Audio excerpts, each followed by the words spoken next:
పిల్లలు ఇప్పుడు వేమన శతకంలోని 3వ పద్యము నేర్చుకుందాం మరి. ఓకేనా?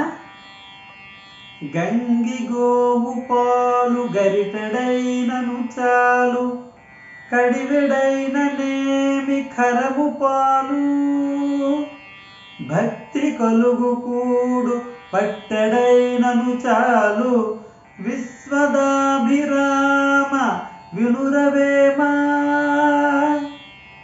మరొకసారి చెప్పుకుందాం. గంగి గోవు పాలు గరిటెడైనను చాలు, కడివెడైన నేమి ఖరము పాలు, భక్తి కలుగు కూడు పట్టెడైనను చాలు, విశ్వదాభిరామ వినురవేమా. ఈ పద్యం యొక్క భావము చెప్పుకుందాం. మంచి ఆవు పాలు గరిటెడైనా సరిపోతాయి.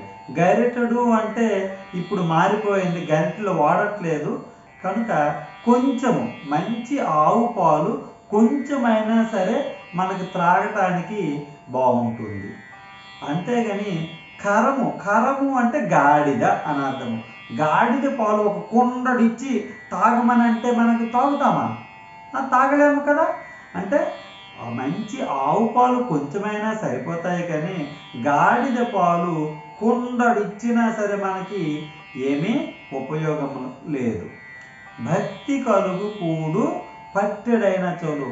మనకి ఎవరైనా ప్రేమతో కొంచెము, పట్టెడంటే కొంచెం అన్నం పెట్టినా సరే, ఏ పదార్థమైనా కొంచెం ఇచ్చిన ప్రేమతో ఇస్తే మనం చాలా సంతోషంగా దాన్ని స్వీకరిస్తాము, ప్రసాదంలాగా స్వీకరిస్తామని ఈ పద్యం యొక్క భావం.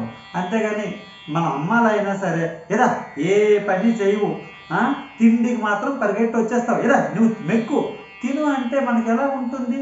ఆ అన్నం కానీ ఆ మంచి పదార్థాలు కానీ తినాలనిపిస్తుందా? తినాలనిపించదు. అదే ప్రేమతో బాబు రానన్న ఇదే కొంచెం తిను అని మా ప్లేట్లో ఏ కొంచెం పదార్థం పెట్టినా సరే మనం దాన్ని అమృతంలాగా స్వీకరిస్తాము. మరి మనం కూడా ఎవరికైనా ఏదైనా పదార్థం ఇచ్చేటప్పుడు ప్రేమగానే దానం చేయాలి, ప్రేమగా తినేందుకు పెట్టాలి. అప్పుడు ఆ తినే వ్యక్తి కూడా సంతోషిస్తారు. మరి మనం అలాగే చేద్దాం కదా. మరొకసారి పద్యం పాడుకుందాం మరి.